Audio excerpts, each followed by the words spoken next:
A veteran, struggling to stand tall, fought through pain with every step toward Buckingham Palace, his medals gleaming with stories of courage. The Royal Guard remained rigid, watching closely, until the veteran's legs finally gave out. In that moment, protocol was broken, and what followed left the entire crowd in silent reverence. Here's what happened. But before we continue, let us know in the comments where you're watching from. Also, make sure to check out our second channel, Guard Patrol, linked in the pinned comments, because we upload daily at the same time on both channels. So subscribe to both and never miss a powerful story. The morning sun cast long shadows across the grounds of Buckingham Palace as Guard John Miller stood at his post, the weight of 15 years' service evident in his perfect posture. His scarlet tunic caught the early light, brass buttons gleaming like small beacons against the ceremonial uniform. Through his practiced forward gaze, Miller first noticed the elderly man making his way through the gathering crowd. There was something different about this visitor, something that caught Miller's trained eye immediately. The man moved with the unmistakable bearing of a veteran, his shoulders squared despite obvious physical difficulty. Each step seemed to cost him considerable effort, yet he maintained a dignity that spoke of years of military service. His weathered face bore the kind of quiet determination Miller had seen countless times in both training and combat, the look of someone pushing through pain with sheer force of will. As the man drew closer, Miller could see his medals clearly. Not tourist replicas, but genuine decorations that told a story of service and sacrifice. They caught the morning light with each laboured step, campaigns and honours from conflicts that had shaped the world. The veteran's hand occasionally reached for support that wasn't there, a subtle gesture that spoke volumes about his struggle between pride and necessity. Through his ceremonial stillness, Miller felt a familiar tightness in his chest. It was the same feeling he'd experienced in Afghanistan, watching fellow soldiers push themselves beyond their limits, refusing to acknowledge when they needed help. His own combat experiences, the firefights, the lost comrades, the hard-earned medals that now adorned his uniform, had taught him to recognize true courage when he saw it. The veteran's steps grew more uncertain as he approached, though his military bearing never wavered. His face showed the strain of someone fighting a private battle between dignity and physical limitation. Each step a testament to years of discipline, refusing to yield to current frailty. Other tourists had begun to notice him as well, their usual chatter dying down to respectful murmurs as they recognized something special unfolding before them. Miller maintained his forward gaze, but his awareness was entirely focused on the approaching veteran. Years of battlefield experience had taught him to read the subtle signs of someone reaching their limits, and every instinct told him this proud warrior was fighting a losing battle with his own body. "Steady on, old boy," Miller heard the veteran mutter to himself, the words carrying clearly in the morning air, "just like on parade." His steps were measured, deliberate, each one placed with the precision of someone who had marched in formation countless times before. Despite his obvious struggle, there was an unmistakable military rhythm to his movement, years of training visible in every carefully considered step. His decorations told a powerful story: campaign medals from Korea, service ribbons that spoke of decades of dedication, and, most notably, a distinguished service order that caught the sunlight with each laboured breath. The medal hung perfectly positioned on his jacket, not merely pinned there for display, but worn with the kind of precision that becomes second nature after years in uniform. "Remarkable, isn't it?" an elderly woman whispered to her companion. "You can see it in his bearing, once a soldier, always a soldier." Her words carried a deep understanding, perhaps born from her own memories of a different era. Other tourists had begun to create a respectful space around the veteran, their usual excitement replaced by quiet observation. Through his ceremonial stillness, Miller noticed how the veteran's hands would occasionally clench at his sides, fighting against the instinct to reach for support. His steps had become smaller, more careful, but his chin remained high. The same proud angle Miller had seen in countless military parades. There was something profoundly moving about this silent battle between physical limitation and ingrained military discipline. "Look at his medals, Dad!" A young boy tugged at his father's sleeve, voice hushed with instinctive respect. "He's a real hero, isn't he?" The father nodded solemnly, unconsciously straightening his own posture as the veteran passed them. The veteran's breaths had grown more laboured now, each one carefully controlled, the kind of measured breathing Miller recognised from his own combat experiences, when maintaining composure meant everything. Sweat had begun to bead on the older man's forehead, yet his uniform remained impeccable, every crease exactly where it should be, tie perfectly aligned, shoes polished to a mirror shine despite the obvious effort of his journey. "Just a few more steps," the veteran whispered to himself, words meant for no one else but carrying the weight of every battle he had ever fought.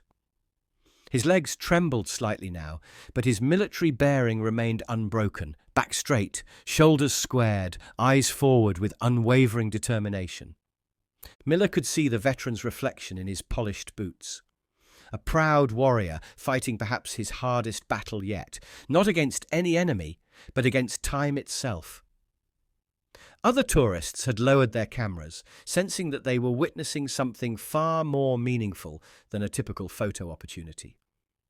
The morning had grown warmer, but the veteran's resolve seemed to strengthen with each step, as if drawing energy from some deep well of discipline that years of service had instilled in him. The first visible sign of trouble came as the veteran drew within a few yards of Miller's post. A subtle tremor ran through the older man's frame, barely noticeable to civilian eyes, but glaringly obvious to Miller's trained observation. The veteran's right knee had begun to buckle slightly, though he fought to disguise it with the kind of determination that had likely carried him through countless battles. "Not now," the veteran murmured through gritted teeth, his voice carrying the same quiet authority it had probably used to command troops decades ago. "Stand fast, soldier!" He was speaking to himself, but Miller felt the words resonate through his own rigid posture. The morning sun caught the perspiration on the veteran's forehead, each drop a testament to his struggle.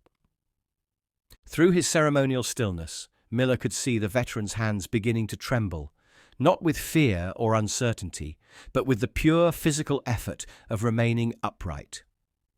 Yet his military bearing remained intact, chin high, shoulders back, every movement still governed by years of ingrained discipline. It was the kind of courage Miller had witnessed in Afghanistan, the determination to keep going when every fibre of your body screamed for rest. A small crowd had gathered at a respectful distance, their usual tourist excitement replaced by concerned silence. An older couple who had been photographing the palace lowered their camera, the woman's hand moving to her heart as she watched the veteran's struggle. A former serviceman in the crowd, identifiable by his regimental tie, took an instinctive step forward before catching himself, understanding that this was a battle the veteran needed to fight on his own terms. "Just a few more steps," the veteran whispered, each word measured and precise, just like his increasingly difficult steps. His medals caught the light with each subtle sway, campaigns and honours from conflicts long past, seeming to whisper their own encouragement. The Distinguished Service Order gleamed prominently, a reminder of battles won against impossible odds. Miller maintained his forward gaze, but every sense was attuned to the unfolding situation. He could hear the veteran's carefully controlled breathing, could see the growing tension in his frame, could sense the mounting struggle between pride and physical limitation. It was like watching a mighty oak fighting against an invisible storm, bending but refusing to break. The veteran's step faltered again, more pronounced this time. His right leg nearly gave way, but through sheer force of will, he recovered, maintaining his military posture even as the cost of doing so became increasingly evident. Sweat now dampened his collar, but his tie remained perfectly straight, his jacket impeccably pressed. A warrior to the last. "Sir!" A concerned voice called from the crowd. "Perhaps you should." But the sentence died unfinished as the veteran raised one hand slightly, the gesture carrying all the authority of a field commander silencing a subordinate.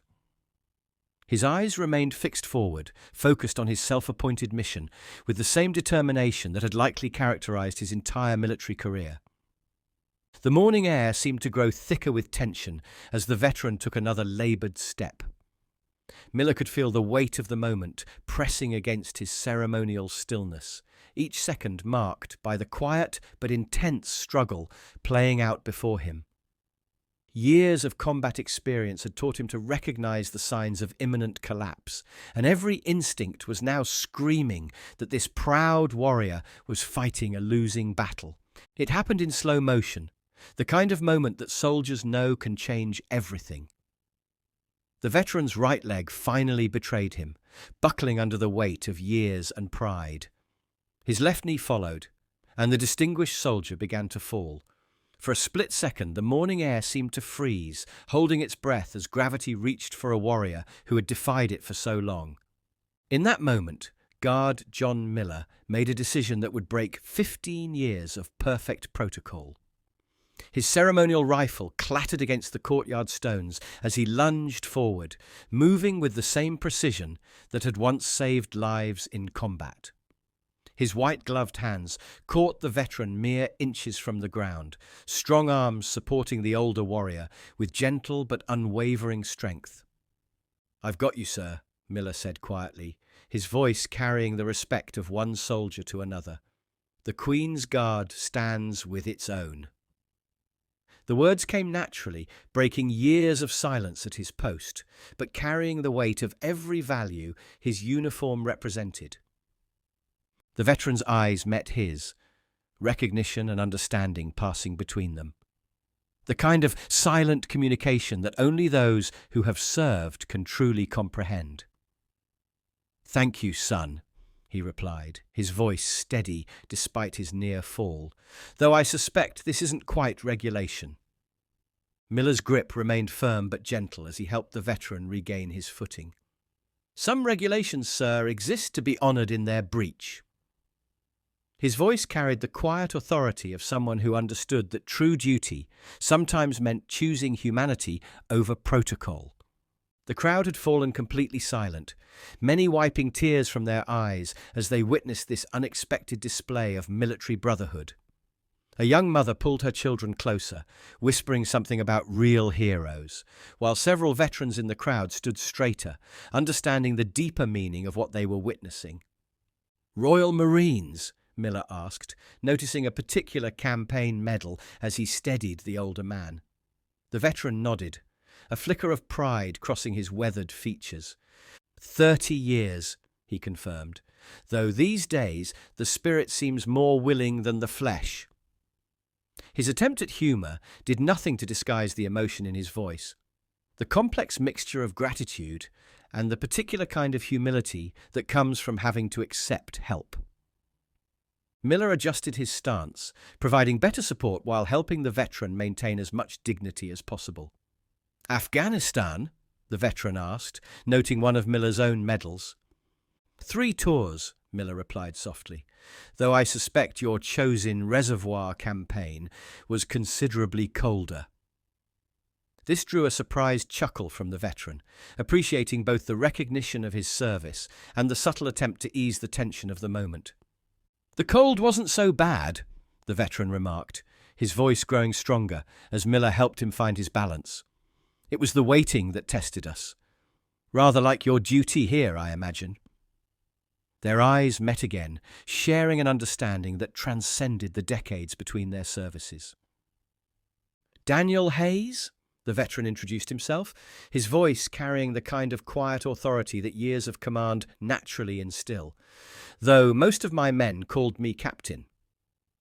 His hand, still strong despite his physical challenges, gripped Miller's arm with the firmness of someone used to greeting fellow soldiers. "Guard John Miller, sir," Miller responded, maintaining his supportive stance while adjusting to ensure the captain's comfort. "3rd Battalion, Royal Regiment, though at the moment I seem to be rather off my post." The subtle humour drew another warm chuckle from Hayes. Korea was different, Hayes said softly, his eyes taking on the distant look that Miller recognised, the gaze of someone seeing memories rather than the present moment. We didn't have these beautiful uniforms or this magnificent palace to guard, just frozen hills and the knowledge that we were all that stood between civilization and chaos. Miller nodded, understanding flowing between them. Different battlefields, same duty, sir. Whether it's a frozen hill in Korea or a post at Buckingham Palace, we stand our ground. His words carried the weight of shared experience, of battles fought across different decades but bound by the same principles. You know, Hayes continued, his breathing steadier now as he found his strength, watching you lads on duty here, it reminds me of our own stands. The stillness, the discipline, it's not just ceremony, is it? It's a testament to something deeper. His medals caught the morning light, each one telling its own story of sacrifice and service. No, sir, it's not just ceremony, Miller agreed, his voice low, but carrying clearly in the respectful silence that had fallen over the crowd. Every hour we stand here, we're not just guarding a palace, we're standing watch over traditions that countless brave men like yourself fought to preserve. Hayes's hand moved to touch his distinguished service order, a gesture that seemed almost unconscious. That night at Chosin, he said, his voice taking on a tone that Miller recognised from his own combat veterans, we held our position for 6 hours in -40 degrees. Lost some good men, but we didn't yield an inch. Sometimes I wonder if today's generation understands what that kind of stand means. They understand, sir, Miller assured him, gesturing slightly with his head toward the watching crowd. Every day I see it in their eyes. The respect, the recognition that some things are worth standing for, worth preserving.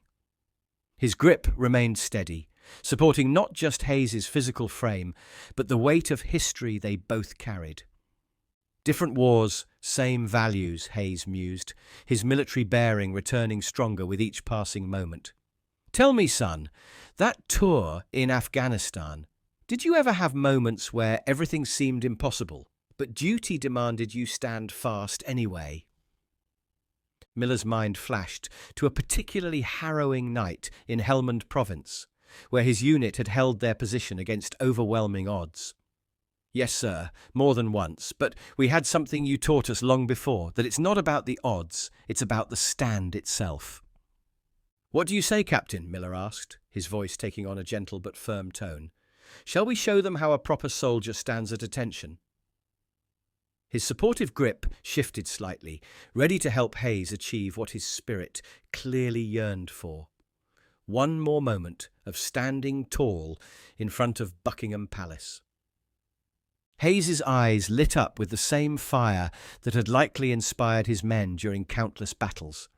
Lead the way, Guard Miller, he responded, his voice stronger now, carrying the unmistakable command presence that years of service had instilled. With careful, deliberate movements, Miller began helping Hayes straighten to his full height. The veteran's body initially resisted, years of wear and injury fighting against the attempt, but his military discipline prevailed. Slowly, steadily, like a battle flag rising after a storm, Captain Hayes began to stand tall. Back straight, sir, Miller guided quietly, his support unwavering. Shoulders squared, just like you taught your own men. Each instruction was delivered with respect, one soldier to another, as Hayes found his balance and strength. Been a while since I stood properly at attention, Hayes admitted, his breath catching slightly with the effort. But his bearing, that indefinable quality that marks a true soldier, began to assert itself. His chin lifted, shoulders squared, and despite the trembling in his legs, dignity flowed back into his stance. The pain never quite goes away, Hayes said softly, meant only for Miller's ears. Not from Korea, not from the years after, but sometimes. His voice grew stronger as his posture improved. Sometimes you have to show them that a soldier never really forgets how to stand. Miller's support remained steady, but gradually lessened as Hayes found his strength. That's it, sir, just like on the parade ground. The morning sun caught both their medals now. Different campaigns, different battles, but the same unwavering spirit. Around them, the crowd had grown completely silent, many standing straight of themselves as they witnessed this powerful moment of military brotherhood. Veterans in the crowd had moved their hands to their hearts, some offering silent salutes at the sight of Hayes regaining his full military bearing. "You know what we used to tell the young ones in Korea?" Hayes asked, his voice now carrying the full authority of his rank. "That standing fast isn't about not feeling fear or pain. It's about standing anyway." His words carried across the courtyard, a lesson in courage for all who could hear. "Ready, sir?" Miller asked quietly, preparing to step back, but ready to offer support if needed. Hayes nodded, the movement sharp and precise, every inch the officer he had been, and in this moment still was. As Miller began to withdraw his support, Hayes remained upright, standing tall through sheer force of will and decades of discipline. For a moment the years seemed to fall away from him, not in any physical sense, but in the power of his presence, the strength of his bearing. Together they stood, two soldiers from different eras, united by the timeless values of service and sacrifice. The older warrior and the younger guard, each supporting the other in their own way, demonstrating that true strength often shows itself most clearly in moments of shared vulnerability and mutual respect. Captain Hayes held his stance for several more moments, his dignity fully restored, before giving Miller a slight nod. "I think that will do, Guard Miller," he said, his voice carrying both gratitude and pride. "Best to get you back to your post before we cause an international incident." Miller supported Hayes as he carefully eased back into a more comfortable stance, the movement executed with the same precision as their earlier collaboration. "The honour was mine, sir," Miller responded quietly. "Some posts are worth leaving to help a fellow soldier stand tall." Before Miller could step away, Hayes reached into his pocket and withdrew something that caught the morning light. A medal, small but significant. "This was awarded for valour at Chosin," he said, his voice steady despite the emotion behind his words. "Been carrying it with me for years, wondering who might understand its true worth." With careful movements, he pressed the medal into Miller's white-gloved hand. "I think you've earned this, son, not for helping an old soldier keep his dignity, though I thank you for that, but for showing me that the values we fought for still stand strong." Miller's fingers closed around the medal, understanding the profound honour being bestowed. "Sir, I—" "No need for words, lad," Hayes interrupted gently. "Just remember, every time you stand at your post, you're not standing alone. You're standing with every soldier who ever held the line, from Korea to Afghanistan and beyond." Hayes straightened one final time, summoning his strength for a farewell gesture that mattered more than any words. His hand rose in a crisp salute, not the casual gesture of a tourist, but the sharp, precise movement of a combat veteran honouring a fellow soldier. Miller returned the salute with equal precision, the morning sun catching both their medals, past and present united in mutual respect. No words were needed as Hayes turned and began making his way back through the crowd, his steps still measured, but somehow lighter, as if some invisible burden had been lifted. As Miller resumed his post, retrieving his ceremonial rifle with practiced ease, he felt the weight of Hayes's medal in his pocket. Not a burden, but a reminder that true service sometimes means knowing when to break ranks for the right reasons. What moves you more? Standing rigid in protocol, or knowing when to break ranks for something greater?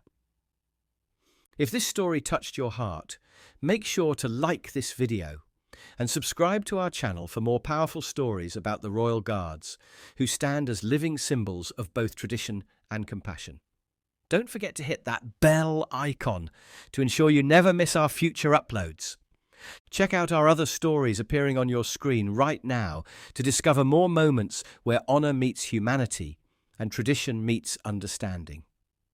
Until next time, Remember that sometimes the greatest strength lies not in standing alone, but in helping others stand tall.